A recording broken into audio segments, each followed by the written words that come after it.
बघता बघता राजकन्याला 2 वर्ष कधी पूर्ण झाले हे कळलंच नाही. खरंच मुलं किती लवकर मोठी होतात ना. राजकन्याचा दुसरा वाढदिवस जवळ आला तसं ठरवलं बर्थडेच्या आधी तिचं छानसं हेअरकट करून घ्यायचा.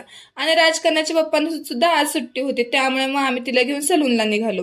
सलूनमध्ये गेल्यावर मात्र खरी कसरत सुरू झाली. राजकन्या एकटी खुर्चीवर बसून केस कापून घेईल ही अपेक्षा करणं चुकीचं होतं.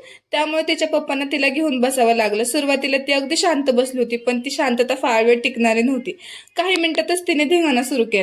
कधी इकडे वळणं, कधी तिकडे बघणं, तर कधी रडणं. कसा तरी तिचं हेअरकट पूर्ण केला आणि घरी आल्यावर तिला स्वच्छ आंघोळ घातली आणि बर्थडे फोटोशूटसाठी रेडी केलं. पण हे काम तर पहिल्यापेक्षाही जास्त अवघड ठरलं, कारण राजकन्या एका जागेवर थांबतच नव्हती आणि कॅमेऱ्याकडे तर बघतच नव्हती. फोटो तर खूप काढले, पण त्यातले मोजून 4च फोटो चांगले निघाले. मग तेच फोटो आम्ही सिलेक्ट केले. तिथून निघालो मस्त अशी पाणीपुरी खाल्ली आणि घराकडे निघालो. व्हिडिओ आवडला असेल तर चॅनलला नक्की सबस्क्राईब करा, लाईक करा, शेअर करा. भेटूया आता नेक्स्ट व्लॉगमध्ये.